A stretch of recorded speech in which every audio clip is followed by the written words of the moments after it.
2023 അദ്ദേഹത്തിൻ്റെ ഔദ്യോഗിക വസതിയിൽ സന്ദർശിക്കാനിടയായത്. അത് ഏതാണ്ട് 1 മണിക്കൂർ നീണ്ട ഒരു സന്ദർശനമായിരുന്നു. അദ്ദേഹത്തോടൊപ്പം ഒരു സൗഹൃദ സമ്മേളനം നടത്താൻ സാധിച്ചു.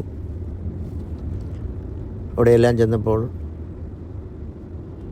എല്ലാ സമയത്തും അദ്ദേഹത്തിൻ്റെ സ്വഭാവത്തിൽ നിന്ന് ഉള്ള സ്വാധീനമുണ്ടായത് അത്രമാത്രം വിനയമുള്ള ഒരു മനുഷ്യനായിട്ടാണ്. മറ്റുള്ളവരെ ബഹുമാനിക്കുന്നതിലും ആദരിക്കുന്നതിലും അദ്ദേഹത്തിന് അദ്വിതീയമായിരിക്കുന്ന ഒരു ശൈലിയുണ്ട്. അദ്ദേഹത്തെ പ്രായത്തിലും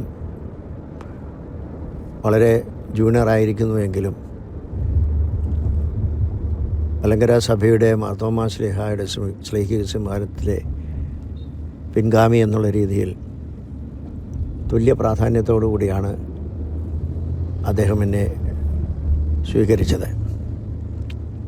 തൊട്ടടുത്തിരുന്ന് പ്രസംഗങ്ങൾ നടത്തുമ്പോഴും പിന്നീട് പ്രാർത്ഥന നടത്തിയപ്പോഴും എല്ലാം അദ്ദേഹം ആ പ്രാർത്ഥന ആരംഭിക്കുവാനും അത് തുടരുവാനും എന്നോട് ആവശ്യപ്പെടുകയാണ് ചെയ്തത്.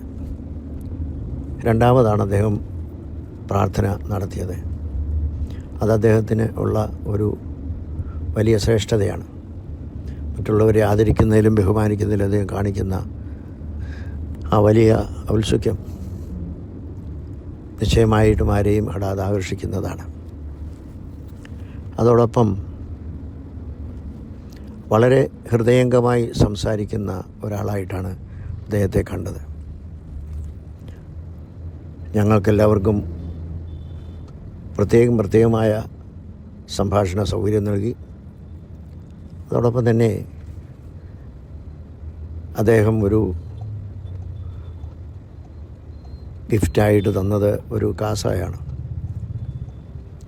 ആ കാസ തന്നിട്ട് അദ്ദേഹം പറയുണ്ടായി, നമുക്ക് ഈ ഒരു കാസായിൽ നിന്ന് നമുക്കെല്ലാവർക്കും ഒരുമിച്ച് അനുഭവിക്കാനുള്ള അവസരം ഉണ്ടാവട്ടെ എന്ന് അദ്ദേഹം പറയുകയായിരുന്നു. വളരെയധികം സന്തോഷം തോന്നിയ ഒരു കാര്യമാണ്. സഭകളുടെ ഐക്യവും ക്രിസ്ത്യാനികളുടെ ഒരുമിപ്പും എത്രമാത്രം അദ്ദേഹം ആഗ്രഹിക്കുന്നു എന്നുള്ളത് ആ ഒരു സംസാരത്തിൽ കൂടി മനസ്സിലായി. ഏറ്റവും പുതിയ വാർത്തകളും വിശേഷങ്ങളും വിരൽ തുമ്പിലറിയാൻ സീ മലയാളം ന്യൂസ് എല്ലാ ഡിജിറ്റൽ പ്ലാറ്റ്ഫോമുകളിലും ലഭ്യം.